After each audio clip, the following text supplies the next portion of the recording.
민수기 22장 1절 보겠습니다.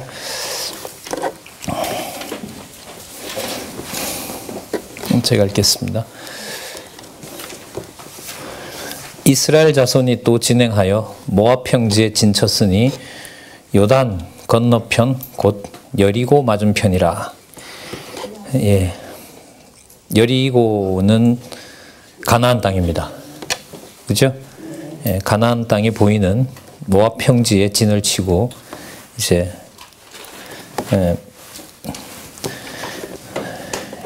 들어가면 됩니다. 땅으로. 자, 들어가기 전에 22장, 23장, 24장 사건과 함께 광야의 시련과 교훈이 일단락이 됩니다. 자, 25장까지 아마 할 수 있을 것 같은데요. 먼저 우리 교재 914페이지에 보시면 22장에 대한 내용이 나타납니다. 발락의 저주를 차단하십니다. 여호와께서 섭리하시는데요. 차단하도록 섭리합니다. 발락이 저주를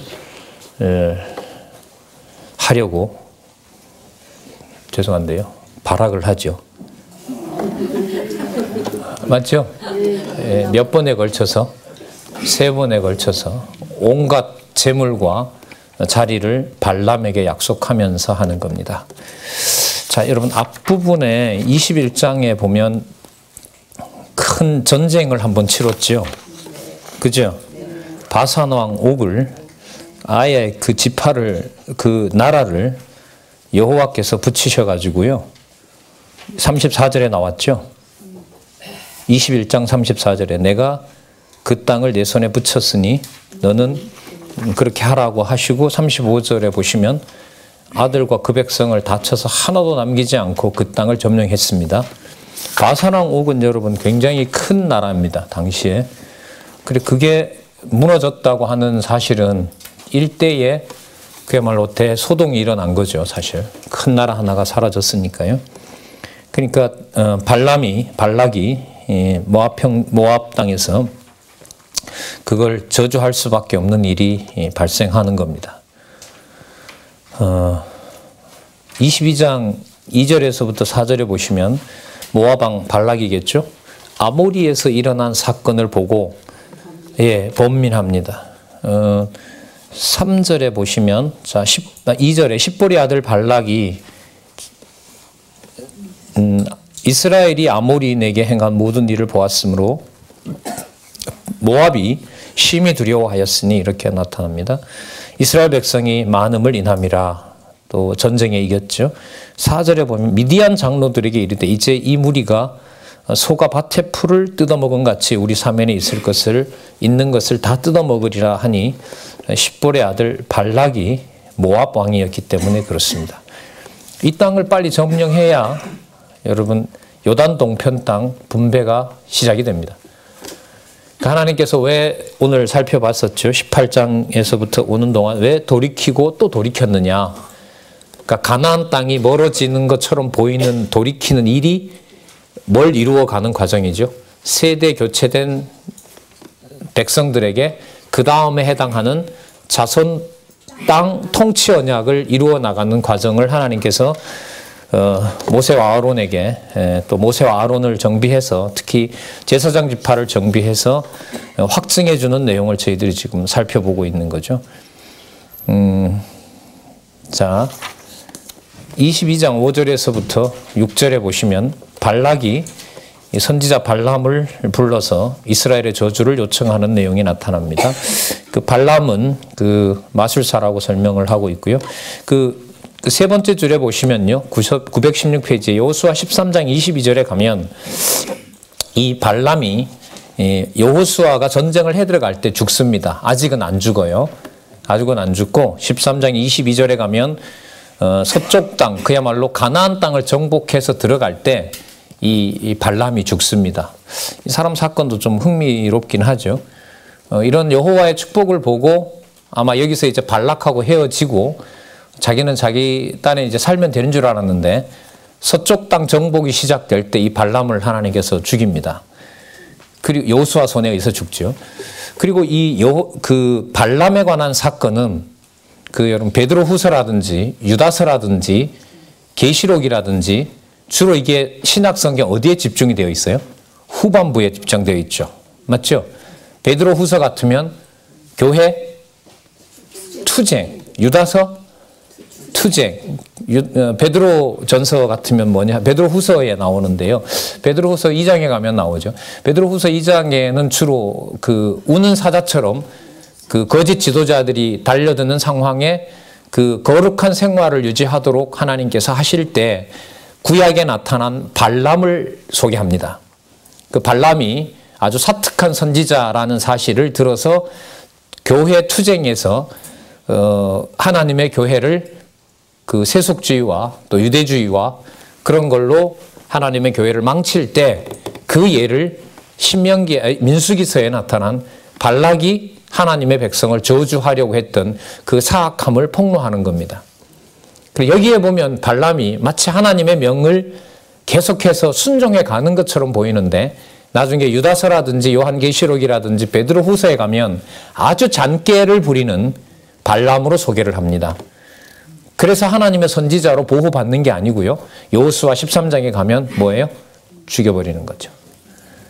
가장 그럴듯해 보이는 선지자인데 가장 꾀가 많고 자기 어떤 이익을 실현하려는 대표적인, 그러면 여러분들 지금 이 말씀은 대표적인 사악한 선지자라고 한다는 말은 여러분 투쟁과 관련해서 유대주의와 세속주의를 통해서 거룩한 생활을 훼손하려는 거짓 지도자, 나아가서 적그리스도와 연결된 자로 베드로 후서와 유다서와 계시록에 가면 발락을 소개합니다. 이 발락은 나중에 계시록에 가면은 뭐로 소개하냐면 니골라당이라고 들어보셨죠? 예, 니골라당. 아주 성경적인 것처럼 보여도 아주 교묘하게 하나님의 교회를 더럽히는 자들. 유대인 회당과 더불어서 유대인의 회와 더불어서 사단의 종노릇을 하고 있는 대표적인 자로 이 발람을 소개합니다. 자, 그래서 여러분 그 부분 나중에 혹시 공부하고 있으신 분들은 확인해 주시기 바라고요. 자, 이런 시작이 됩니다. 발락이 발람을 불러오도록 합니다. 22장 5절. 그가 사자를 부올의 아들 발람의 본향 강변 부돌에 보내어 발람을 부르게 하여 보라, 한 민족이 애굽에서 나왔는데 그들이 지면에 덮여서 우리 맞은편에 거하였다. 그리고 우리보다 강하고 그러니 나를 위하여 이 백성을 저주하라. 이렇게 얘기를 합니다. 그러면서 22장 7절에서부터 14절에 보면 발람 선지자가 여호와의 명령을 듣고 이스라엘 백성을 저주하지 않는다는 내용이 나타납니다. 자, 장로들과 미디안 장로들이, 모압 장로들과 미디안 장로들이 연합해서요. 예물을 가지고 발람에게 이릅니다. 자, 그리고 얘기를 했더니 너희들이 여기 오늘 밤 묵어라. 여호와께서 8절에 보시면 발람이 그들에게 이르되 이 밤에 여기서 유숙하라. 여호와께서 내게 이르시는 대로 저희에게 답하리라. 이렇게 말합니다. 9절에 보면 하나님이 발람에게 임하여 가라사대 얘기를 해 주시죠. 자, 저주하지 말라 그러죠. 그죠?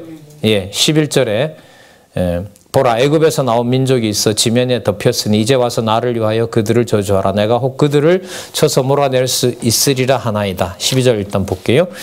하나님이 발람에게 이르시되 너는 그들과 함께 가지 말고 그 백성들을 뭐 하지도 말라? 저주하지도 말라. 왜냐하면 그들은 복을 받은 자다. 복 있는 자다 이 말인 거죠. 쉽게 말하면 시간을. 자, 복 있는 자다. 복 받은 자다. 그러니까 뭘 할 수 없는 자다. 저주할 수 없는 자들이다. 이렇게 된 거죠. 저주할 수 없는 자들이라는 게 앞에 나타났던 21장과 연관을 시키면 여러분들 어디를 아까 전쟁해서 이겼었죠? 바사왕 옥을 이겼던 거기에서 이미 증명이 된 거죠. 13절에 보면 그래서 나는 너희들과 가지 않겠다. 발락의 귀족들에게 얘기를 합니다. 내가 너희와 함께 가기를 여호와께서 허락하지 않는다라고 합니다. 자, 돌려보냈어요. 그랬더니 발람이 다시 보냅니다. 다시 보내고 18절에 보면 발람이 발락의 신하들에게 대답하여 가로되 발락이 그 집에 은금을 가득히 채워서 내게 줄지라도 내가 능히 여호와 내 하나님의 말씀을 어기어 덜하거나 덜하지 못하겠노라. 난 안 가겠다. 19절. 그런즉 이제 너희도 이 밤에 여기 유하라. 여호와께서 내게 무슨 말씀을 더하실지 알아보리라. 밤에 하나님이 발람에게 임하여 이르시되 그 사람들이 너를 부르러 왔거든. 여기 보세요. 일어나 뭐 하라 그러죠? 함께 가라 그러죠. 그러나 내가 내게 이르는 말만 준행할지니라. 이렇게 알려줍니다. 하나님 가라고 했죠. 그럼 조용히 가게 해야 될 거 아니에요? 그죠? 하나님 가라 했잖아요. 그럼 가게 해야죠. 근데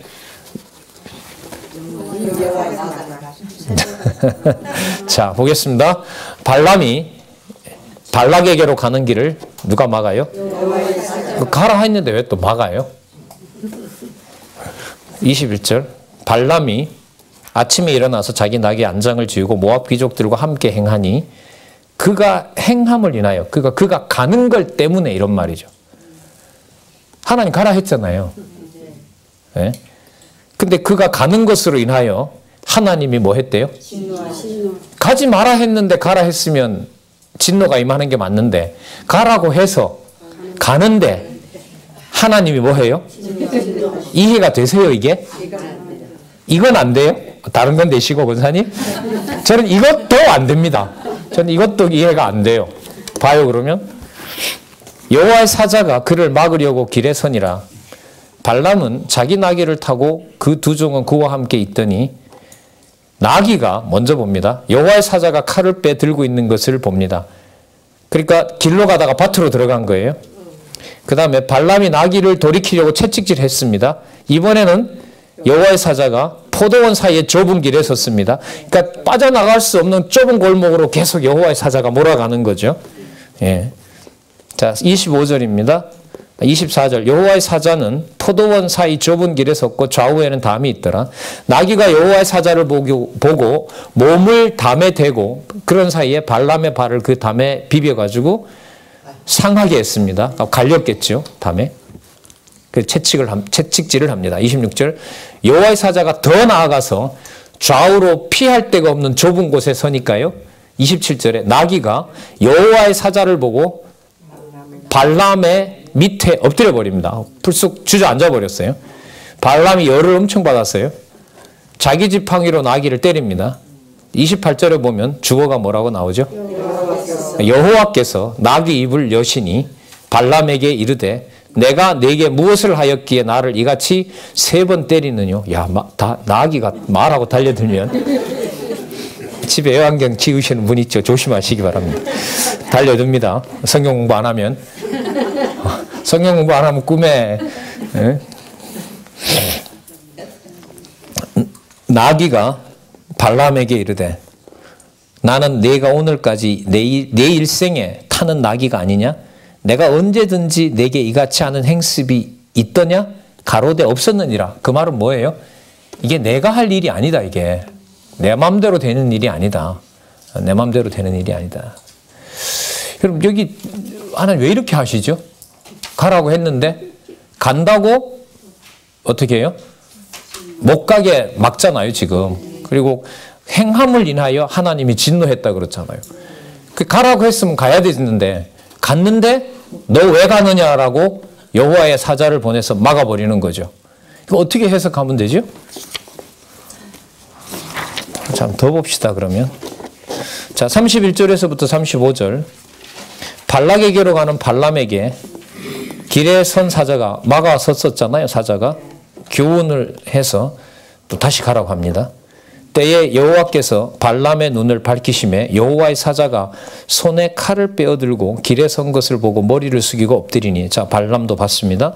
32절. 여호와의 사자가 그에게 이르되 너는 어찌하여 내 나귀를 이같이 3번 때리느냐. 보라, 내 길이 내 앞에 뭐 하다 그래요? 가라고 했잖아요. 그러게 말이에요. 자, 내 길이 내 앞에 패역함으로 내가 너를 막으려고 나왔다. 그게 재밌어요. 보세요. 가라고 했는데 그 길이 바른 길인지 바른 길이 아닌지도 누가 판정해요? 우리는 그렇잖아요. 가라고 했으면 가면 되는 줄 알죠? 아니에요. 그게 아니라고요. 누가 하라고 했잖아요. 이게 말이 안 되는 거예요. 가라고 했는데 그 길이 악한 길이 될지 바른 길이 될지를 우리가 판정을 못합니다. 못하는 거예요. 결국 발람은 나중에 이스라엘에 본인이 저주할 수 없었던, 발락은 저주하라고 했지만 발람이 저주할 수 없었던 이스라엘에 의해서 목이 달아납니다. 그렇게 처단이 되는 겁니다.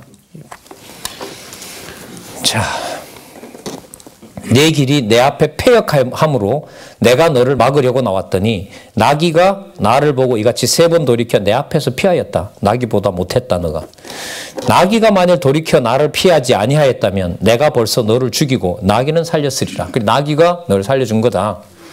34절 보세요. 발람이 여호와의 사자에게 말씀하되 내가 뭐 하였다? 그렇죠. 하나님 가라고 했을 때는 그 범죄한 줄 몰라요. 근데 그게 뭐 한 거죠? 범죄하는 거죠. 자, 당신이 나를 막으려고 길에 서신 줄 내가 알지 못하였나이다. 당신이 이를 뭐하지 아니하면, 기뻐하지 아니하면 나는 다시 돌아가겠나이다. 근데 35절에 보시면 여호와의 사자가 발람에게 이르되 그 사람들과 함께 가라. 이건 또 가라 그래요. 어차피 가게 할 걸 왜 이렇게 일을 벌리시죠? 내가 내게 이르는 말만 할지, 내가 앞에서 얘기했었죠, 처음에. 이르는 말만 말할지니라. 발람이 발락의 귀족들과 함께 가게 됩니다. 자, 일단 발락에게 가기 전에 지금 일어난 이 사건을 보면 여호와께서 그 행함이 악하기 때문에 하나님께서 뭐 하신 거죠? 진노한 거죠. 그죠? 진노했고 죽이려고 하다가 살려놨고, 그럼 이 모든 일체의 과정을 지금 여호와께서 발람을 통하여 뭐 하게 하는 거죠? 이스라엘 백성들을, 자, 글쎄 보세요. 저주하라고 발람이 불렀잖아요. 그죠? 그런데 저주할 수 없다라고 보냈죠. 그죠? 근데 이번에 가라고 하니까 또 갔죠? 그러면 가게 하는 과정이 또 선한 길이에요? 악한 길이에요? 악한 길임을 알게 하죠? 그러면 가라고 하는 거나 가지 말라고 하는 거나 발람이 행하는 모든 것을 누가 주관하신다는 거죠? 여호와께서 주관하시면서 이런 일은 사실상 모세나 아론은 모릅니다. 지금 이걸. 나중에 기록해서 이제 다 기록이 되지만 이 일은 이 일대로 되고 있고 저쪽에는 이스라엘 백성들이 아까 바산한 옥을 치고 어디로 들어갈 준비를 하고 있는 거예요.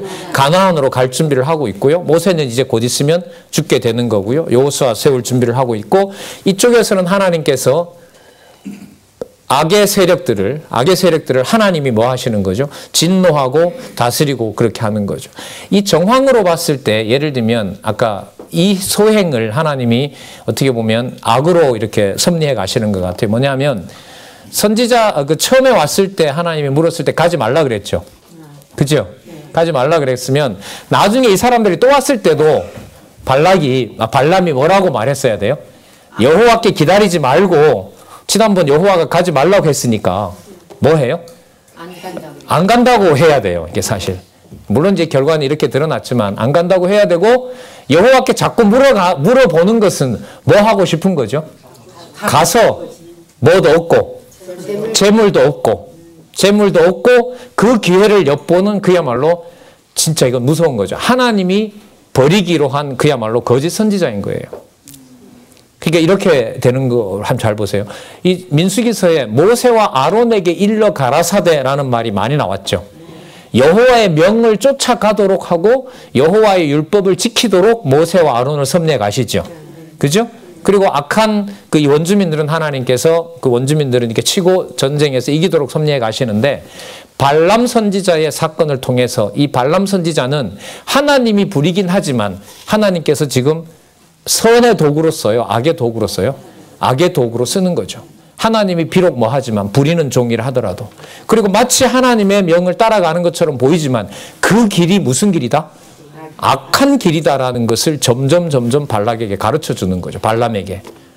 그래서 이게 나중에 아까 말씀드린 베드로 후서라든지 유다서라든지 어디에 가서요? 계시록에 가서 이 발람의 소행을 민수기서에서는 뭔가 하나님의 명을 쫓아간 것처럼 보이지만 그 신약 성경에 가서 이걸 해석을 어떻게 해버리냐면 하나님한테 잔꾀를 부리고 하나님의 백성을 하나님의 백성들의 이익보다가 누구의 이익을 쫓아가는, 그렇죠. 자기 욕심을 쫓아가는 거짓 선지자로서 베드로후서라든지 유다서라든지 요한계시록에서는 소개하는 거죠. 그러니까 하나님의 교회에 들어와서 마치 뭐처럼 얘기를 해요? 사도한테 배운 것처럼, 그리고 복음을 받아들이는 것처럼. 그리고 그런데 가만 들어보면 히브리서의 배경으로 말씀드리면 예수만 온전한 주가 아니고 예수 플러스 누구도, 모세도, 그 다음에 예수 말고 예수도 하고 누구도, 아론의 제사도, 그러면서 뭘 얘기를 하는 거죠? 복음에 순수하게 받았던 것을 뭐 하는 거예요? 우리가 말하면 희석시키고 복음만 충분한 것이 아니다라고 유혹하는 자들이 바로 대표적인 발람으로 소개하고 있는 거예요.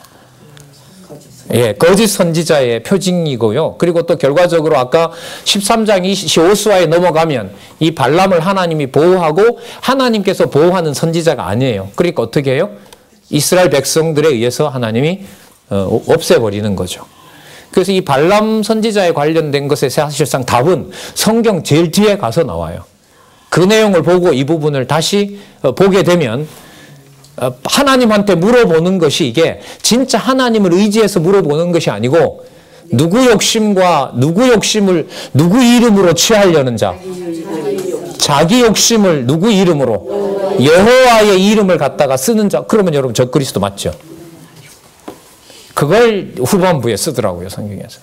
그리고 제가 한 게 아니고요. 여기 보면 나오잖아요. 918페이지 밑에서부터 하나, 둘, 셋, 넷, 다섯 번째 줄. 베드로후서 2장 15절에서 16절 나오죠. 유다서 1장 11절 나오죠. 그 부분을 어떻게 여기 풀어놨나 보세요. 그러나 그의 말은 불의의 싹을 사랑하여 위선과 거짓으로 뭐 한 말이에요? 꾸며낸 말인 거예요. 꾸며낸 말이에요. 그러니까 무슨 말 맞아? 여호와가 뭐라 하는지 한번 기다려보자라는 말은, 그 말은 맞은지 몰라도 발람 선지자에게는 그 말을 가지고 이용하는 거죠. 예. 자, 21절 볼게요. 자, 그럼 이제 발락으로 넘어가서 이제 한번 살펴보자고요.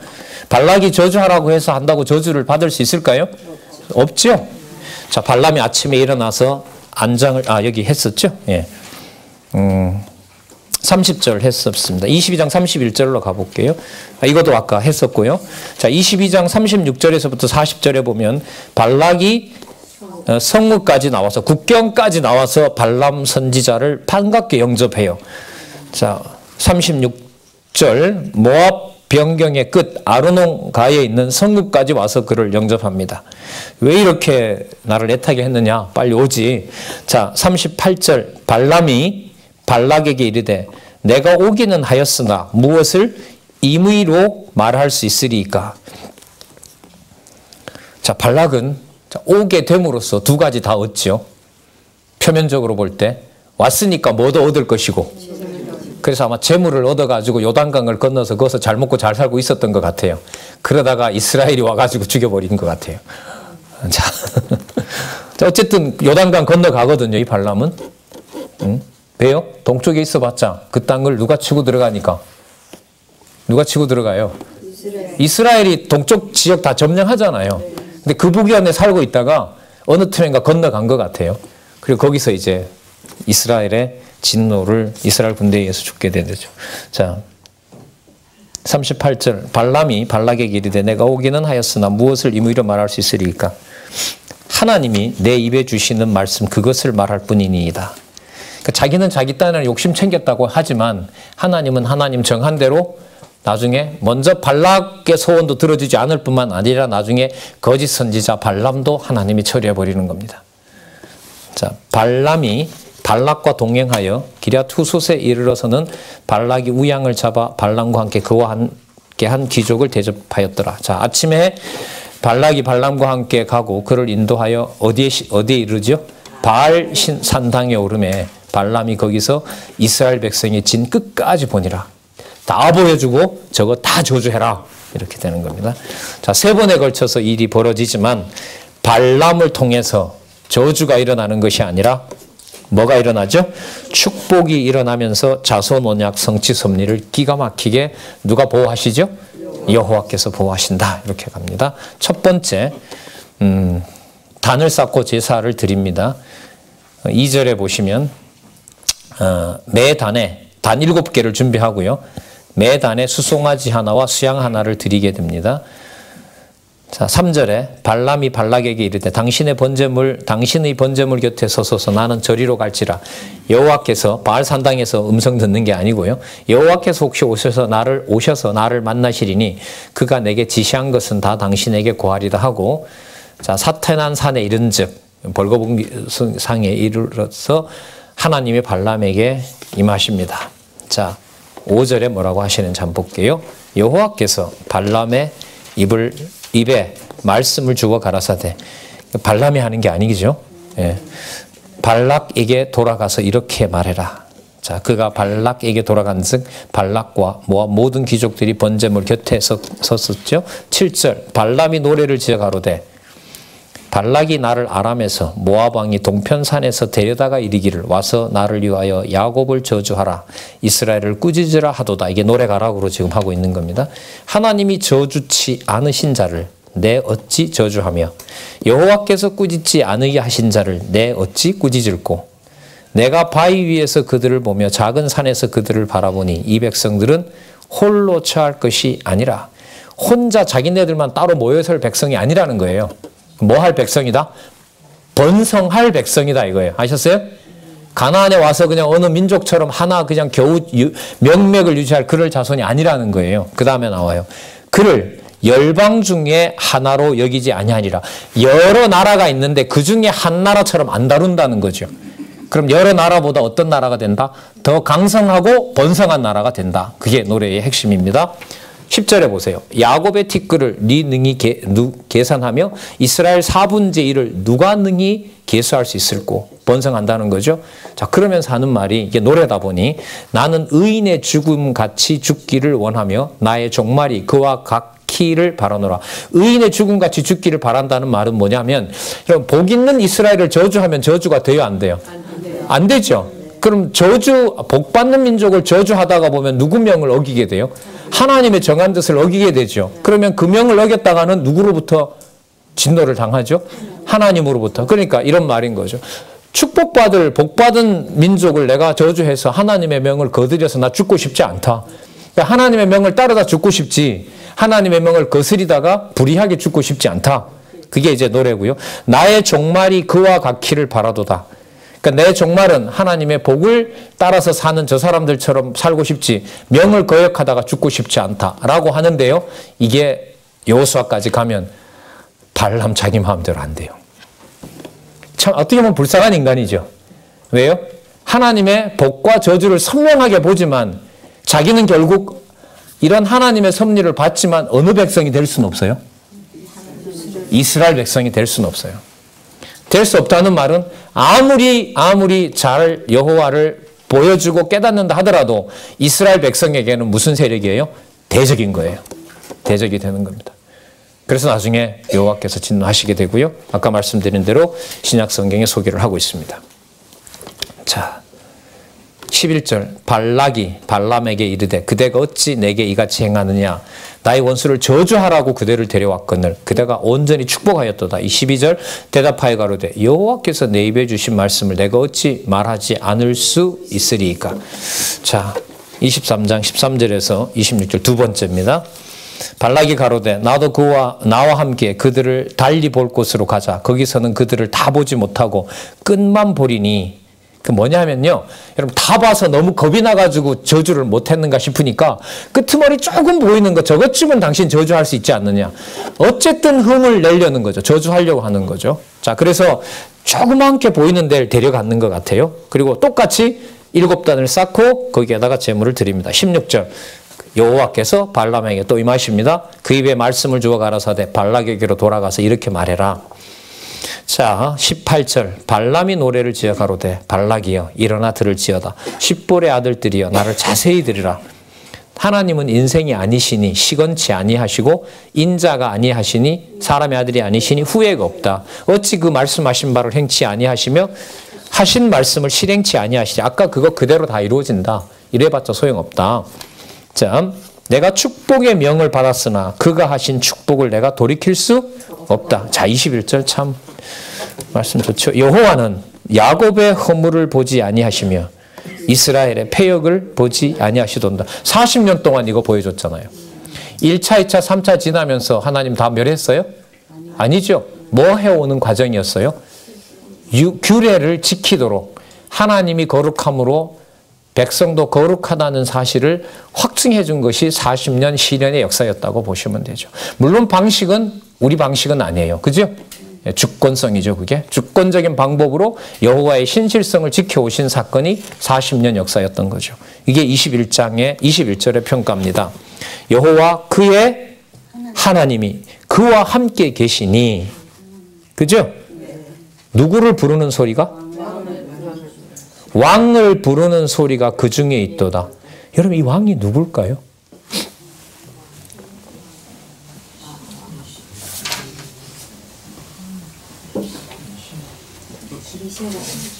자, 일단 끝까지 볼게요. 그러면 22절. 하나님이 그들을 애굽에서 인도하여 내었으니, 이 답이 나오네요, 여기. 누가 왕이에요? 하나님이십니다. 하나님. 하나님이 그들을 애굽에서 인도하여 내었으니 그 힘이 뭐와 같도다? 들소와 같도다. 여러분, 21절에 야곱의 허물을 보지 않고 이스라엘의 패역을 보지 않는다 했죠. 누가 다스리는 백성이니까? 왕이 다스리니까. 그 왕이 누구예요? 하나님이라고 소개를 하고 있어요. 여기에 대해서 이게 22절이죠. 뒤에 여기 보시면 927페이지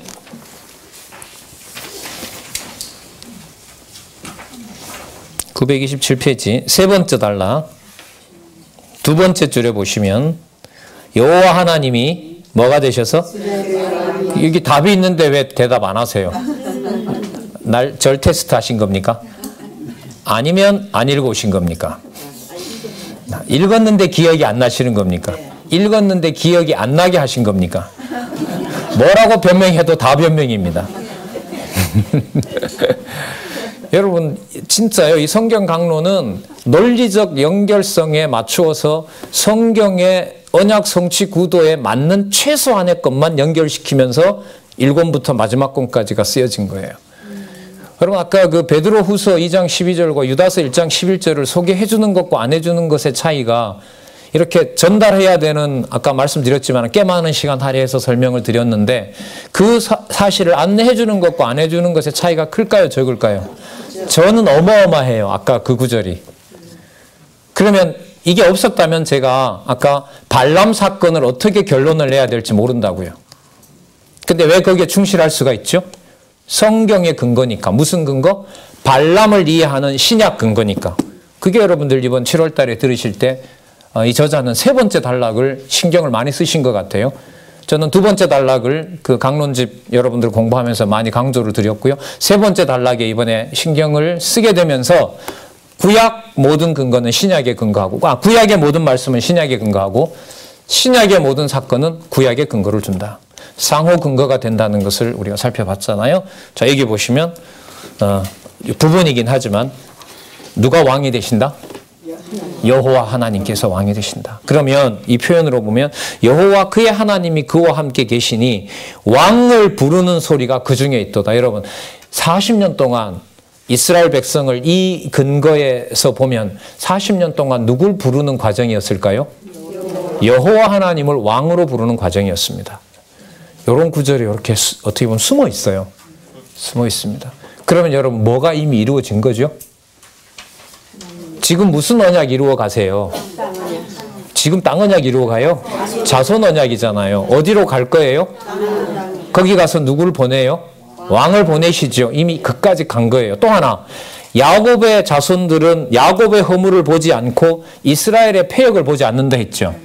여러분, 야곱에게 하나님께서 에서로부터 도망을 칠 때 야곱에게 하나님이 허락해 준 것이 자손 언약일까요? 땅 언약일까요? 통치 언약일까요?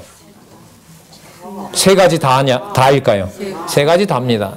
더욱 거슬러 올라가면 사라에게 이삭이 낳게 됐을 때 사라를 어디의 어미라고 했습니까?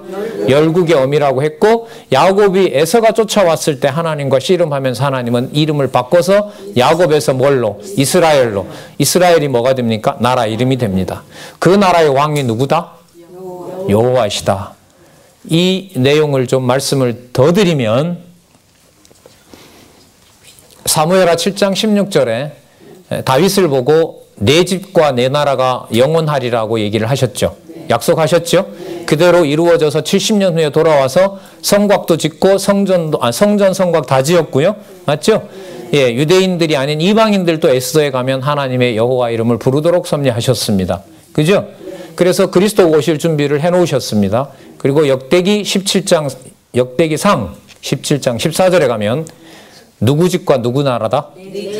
여호와께서는 과거 이스라엘 역사를 평가하면서 다윗의 집과 다윗의 나라라고 하지 않고 여호와는 내 집과 내 나라라고 얘기를 하십니다.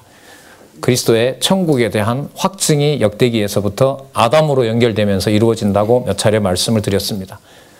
그리고 또 하나 좀 찾아봤습니다.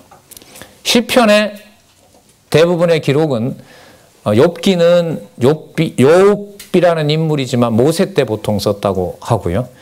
어쨌든 시편, 잠언, 전도, 아가서는 누가 씁니까? 모세와 다윗과 솔로몬이 쓰죠.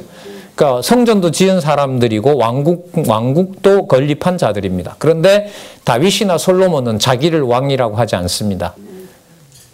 누구를 왕이라고 부르죠? 여호와를 왕으로 소개하고 있습니다. 지금 구체적인 구절도 좀 찾아와 봤는데요. 여기 이렇게 나오기 때문에 여러분 시편 24편 7절에서부터 10절까지 보시면 영광의 왕을 다윗이 자신을 왕이라고 하지 않고 누구를? 여호와를 뭐로 부른다? 영광의 왕이라고 대여섯 번 반복합니다. 참조하시기 바랍니다. 자, 여기에 보면 이스라엘 백성을 저주했던 발락에 대해서 여호와 그의 하나님이 그와 함께 계시니 40년 동안 확증해 주신 사건은 왕이 왕되는 것을 보여준 사건이라고 정리할 수 있습니다. 어떻게 보면 개념의 압축이 상당히 일어나는 부분 같고요. 22절 하나님이 그들을 애굽에서 인도하여 내었으니 그 왕이 맞네요. 23절 야곱을 해할 사술이 없고 이스라엘을 해할 뭐가 없다? 복술이 없어요. 어떤 방법으로도 언약 자손을 훼손할 수가 없습니다. 자, 이때에 야곱과 이스라엘에 대하여 논할진대 하나님이 행하신 일이 어찌 그리 크뇨 하리로다. 24절요. 백성이 암사자같이 일어나고 숫사자같이 일어나서 움킨 것을 먹으며 죽인 피를 마시기 전에는 눕지 아니하리라. 혹시 여러분들 창세기 49장 9절이 기억나실런지 모르겠습니다. 야곱이 12아들에게 약속을 할 때 유다 백성에게 홀이 떠나지 않고 실로가 오실 때까지 계속 유지되리라 하셨죠.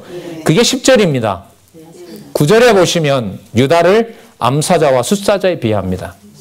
창세기 49장 9절. 그러면 아까 왜 이런 개념이 나왔죠? 왜 이런 말씀이 24장에 나오냐 하면 아까 누구를 소개했어요? 여호와가 왕 되신다고 했죠. 그럼 그 왕 되신다고 하면서 이스라엘이라는 나라를 소개하고 그 이스라엘이라는 나라의 장차 유다 지파로 왕이 온다는 것을 소개하기 위해서 24절에 있는 이 약속을 창세기 49장 9절로 장차 왕이 오는 누구에게 했던 약속? 왕이 오는 어느 지파? 유다 지파의 사건을 여기서 떠올리게 되는 겁니다. 그러면 단지 저주하려고 발락이 불렀는데 하나님은 그 사건을 통해서 이스라엘 백성은 절대로 하나님이 뭐 하지 않는다? 버리지 않는다. 복 있는 자다라는 것을 확증을 해주고 있는 사건이 발락 사건이 3번이나 반복되는 겁니다. 그럼 발락 사건이 3번이나 반복되면서 저주를 내리라고 하지만 하나님은 그걸 전부 뭐로 확인해 주는 과정으로 만들어 버렸어요? 축복, 복으로 바꾸고 쭉 올라가면 자손 언약 성취 섭리를 여호와께서 어떤 경우라도 마할 수 없다. 바꾸지 않겠다. 그리고 장차 누굴 보낸다? 왕을 보낸다. 너무너무 중요한 장입니다. 이 장이. 자, 26절입니다. 발람이 발락에게 대답하여 25절. 24절? 예. 죽인 피를 마시기 전에는 눕지 아니하. 25절 발락이 발람에게 이르되 그들을 뭐 하지 말라? 저주하지 말고 축복하지도 말라. 그러니까 그들에 대해서 어떤 말도 하지 말라는 거죠. 예. 자, 그러니까 저주할 수 없죠. 누가 정한 건데? 여호와께서 복 주기로 한 건데. 그 다음에 그럼 축복한다는 말은 또 발락은 듣기 싫어요, 듣기 좋아요? 그러니까 저주도 못한 거고, 또 그렇다고 축복하는 건 듣기 싫고, 그러니까 이러지도 못하고 저러지도 못하는 거죠. 26절 발람이 발락에게 대답하여 가로되 내가 당신에게 고하여 이르기를 여호와께서 말씀하신 것은 내가 그대로 하지 않을 수 없다고 하지 않았느냐. 자, 그러면 여러분 포기하면 좋죠. 여러분 세 번째 한 번 더 저주를 시도하고 싶으세요? 이쯤에서 마무리하고 싶어요. 죄송합니다. 멍청하죠 이게. 발락왕이. 여러분 이게 농담이고요. 여러분 아까 베드로 후서가 나왔으니까 말씀드리죠. 베드로 전후서의 내용이 뭐냐면 성도들의 거룩한 생활을 통하여 진리 투쟁하는 내용이 베드로 후서의 내용이거든요. 그죠? 경을 사사로이 풀잖아요. 그 발락 선지자가 뭘 하냐면 발람 선지자가 경을 사사로이 풀다가 망한 인간이라고 보시면 돼요. 그러니까 베드로 전후서의 거룩한 생활의 핵심은 뭐냐 하면 사도들과 사도 베드로가 이렇게 얘기하잖아요. 나도 그래 가르쳤을 뿐만 아니라 누구도 우리의 형제 바울도 그렇게 가르쳤다. 그 가르친 대로 성경을 풀어야지. 그렇지 않으면 그거 사사로이 푸는 거다. 이게 베드로 전후서의 아주 중요한 부분이에요. 그래야 여러분 투쟁에 맞고 진리 투쟁과 연관이 되거든요. 그게 히브리서에서부터 요한 1, 2, 3서까지 딱 세트가 되면서 경을 사사로이 풀지 말라는 말씀하고 직결되는 겁니다. 자, 어쨌든 그 부분을 생각을 해보면은요, 지금 여기 나타난 그 세 번에 걸쳐서 이스라엘 백성을 저주하려고 했지만 그 세 번이 결국은 누가 받은 복을 세 번에 더 걸쳐서 확인해 주는 방법이 됐어요. 그렇죠. 이스라엘이 받았던 복이 얼마나 큰지를 저주를 세 번 퍼붓는 것을 무엇으로 확인해 주셨어요? 복이라는 사실을 확인해 줬어요. 이것만큼 자손 언약 성취 섭리를 더 어떻게 확인해 줘요? 예? 자, 좀 더 보도록 할까요? 27절 또 다른 곳으로 데려갑니다. 발락이 발람에게 또 이르되 오라 내가 너를 다른 곳으로 인도하리니 내가 거기서 나를 위하여 그들을 저주하기를 하나님이 혹시 기뻐. 왜 이런지 모르겠어요. 왜 이러기는요. 어둑했으니 그러죠. 절대로 모르는 겁니다. 그러니까 자기가 뭘 하는지도 모르는 거죠.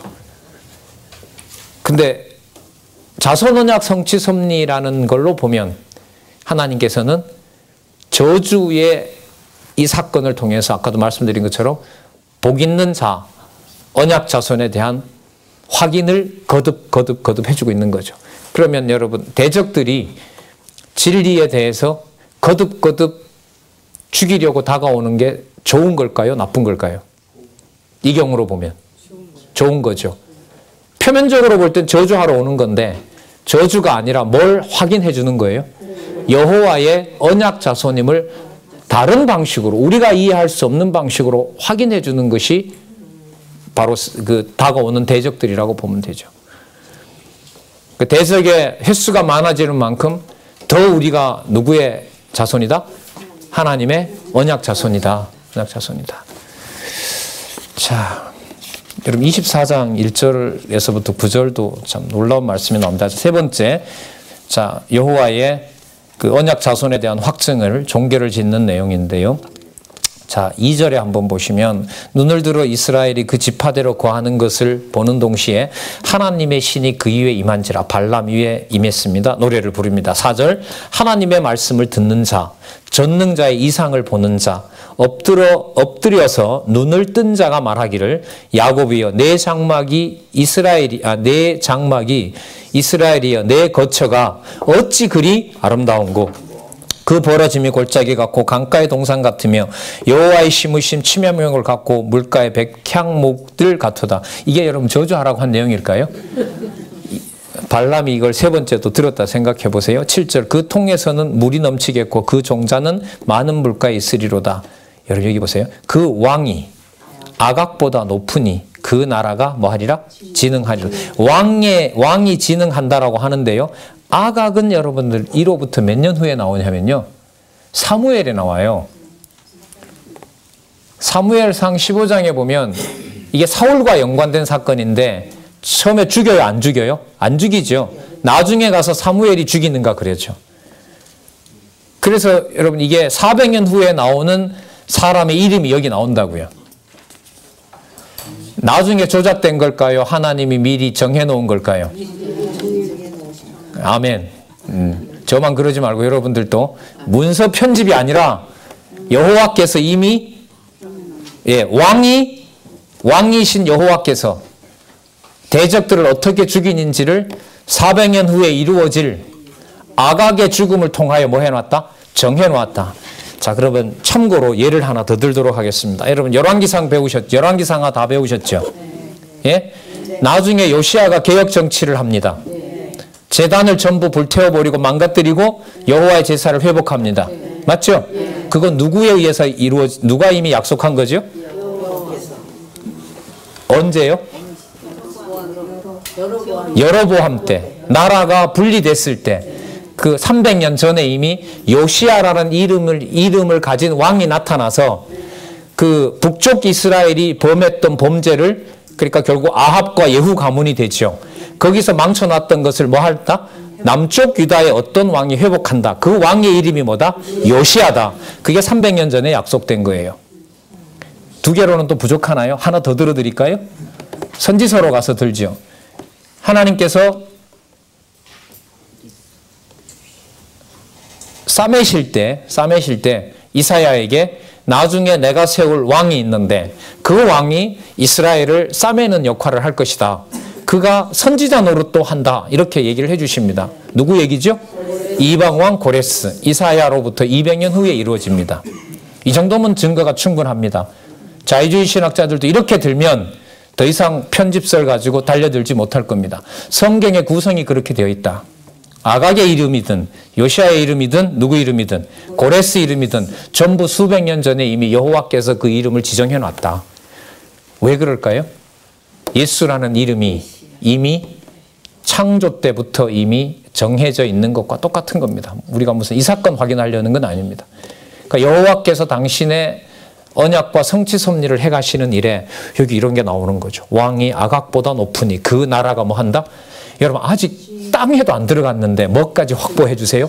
나라가 뭐 할 거? 그렇죠. 부흥할 것까지, 번성할 것까지 이미 다. 그러면 여러분 여기 이렇게 잡으면 돼요.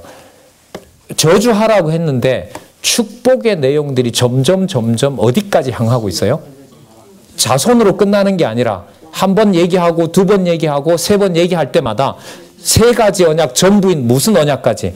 통치 언약까지 다 이루어지는 걸 확인해 줘요. 아직 좀 남았는데요. 24장에 가면 어디까지 가냐 하면은요.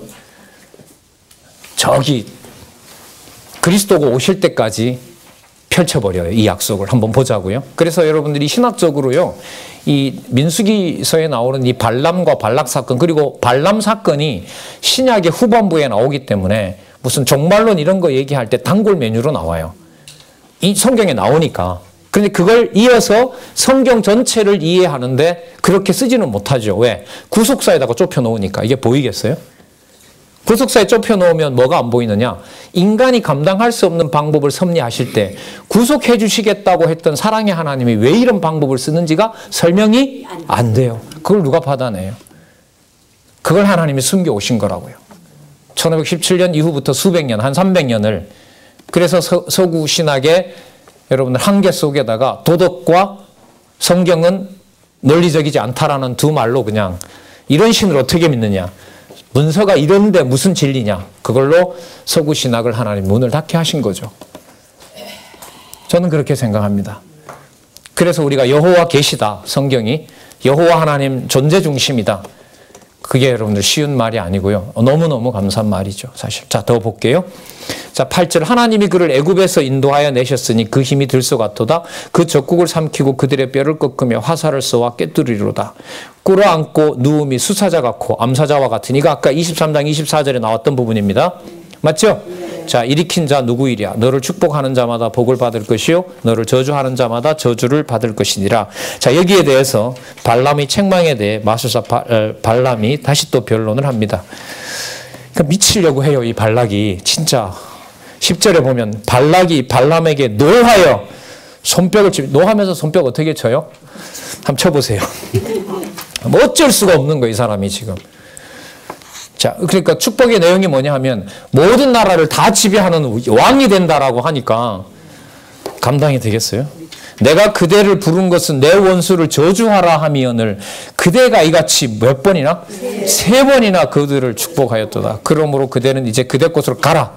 내가 그대를 높여 심히 존귀케 하기로 뜻하였더니 말은 맞죠? 여호와가 그대를 막아 존귀치 못하게 하셨도다. 여러분, 여호와가 막았다는 말은 하는데 믿어져요? 안 믿어져요? 그럼 그래서 여러분 이런 거예요. 전 이런 걸 보면서 성경신학을 논리적으로 명쾌하게 정리해서 전달하는 것과 믿어지는 것과는 하늘과 땅 차이입니다. 그래서 여러분 우리 성경신학에서 주관자 성령께서 깨닫게 하셔야 되고 성령께서 주관해 주셔야 된다. 인식의 모든 원리는 보혜사 성령이시다. 이건 너무너무 중요한 인식의 원리입니다.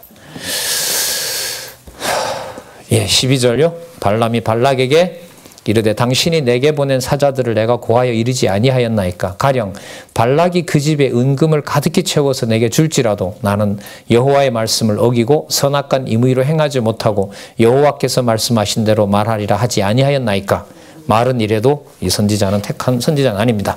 자, 마술사 발람이 모압 및 이방인들에 대해서 저주를 하는데 여러분 이걸 잘 보시기 바랍니다. 제가 볼 때는요 13절에서 끝나도 돼요. 13절에 끝나도 누구에 대한 복은 확실하게 이미 다 증명이 됐어요. 그런데 24장 14절에서부터 25절 이게 왜 붙는지 자, 좀 더 읽어볼게요. 이제 나는 내 백성에게로 돌아가거니와 들으소서. 내가 이 백성이 잘 보세요. 언제? 후일에. 여러분 아까 왕 얘기까지 이미 나왔죠. 그 사무엘 상하까지 간 거예요 이미. 후일에 당신의 백성에게 어떻게 할 것을 당신에게 고하리이다. 모압의 미래를 예언합니다. 모압, 암몬 들어오시던 전부 나중에 멸해버리죠. 그거 어디 가면 나와요? 선지서에 가면 나옵니다. 그게 이루어지거든요. 다윗 왕이 와서 일부 모압, 암몬, 에돔을 치고요. 좀 살려놨다가 나중에 다른 나라가 와서 전부 원수를 갚아버리게 돼서 그리스도의 나라를 준비하는 그 일로 그런 배경이 되고 있죠. 자, 더 보겠습니다. 5절. 노래를 지어 가로되 부올의 아들 발람이 말하며 눈을 감았던 자가 말하며 하나님의 말씀을 듣는 자가 말하며 지극히 높으신 자의 지식을 아는 자 전능자의 이상을 보는 자 엎드려 눈을 뜬 자가 말하기를. 이거 전부 발람의 자기 얘기가 누구 얘기가 아니다. 자기 얘기가 아니라 여호와의 약속된 말씀이다. 이걸 강조하면서 수식어를 계속 붙이는 거죠. 17절. 내가 그를 보아도 이때의 일이 아니며 지금 일이 아니라는 거죠. 그러면 앞으로 일어날 뭐가 됩니까? 언약이 되는 거죠. 예. 내가 그를 바라보아도 가까운 일이 아니로다. 자, 잘 보세요. 그 다음부터 한 별이 야곱에게서 나오며 한 홀이 어디에서? 이스라엘에서 나온다는 다윗 왕이겠죠. 어쨌든. 모압을 이편에서 저편까지 쳐서 파하고 또 소동하는 자식들을 다 멸하리라. 다윗 솔로몬에 이어지면서 정복전쟁이 완결된다고 말씀드렸죠. 자, 18절 볼까요? 길을 터주지 않았던 그 원수 에돔은 그들의 산업이 되며 그 원수 어디도? 세일도 그들의 산업이 되고 동시에 이스라엘은 용감히 행동하리라. 이미 넘어가 버렸습니다. 저기 통치언약까지. 그리고 여러분 여기서 앞으로 넘어갈 것뿐만 아니라 여러분 이 약속은 이미 애굽에 들어가기 전에 애굽에 함께 들어갔던 야곱이 받은 약속입니다. 아셨어요? 뭐가 바뀐? 무엇으로 바뀐? 이름이 무엇으로 바뀌었잖아요. 이스라엘이라는 국호로 이름이 바뀐 야곱이 받았던 복을 12 아들들에게 축복하면서 그 내용 속에 통치 언약을 이루시겠다는 내용이 들어있는 내용이 가나안 땅을 눈앞에 둔 광야에 세대 교체된 백성들이 확인해 주는 내용들입니다. 자, 여러분 19절에 보세요. 또 이런 개념이 나와요.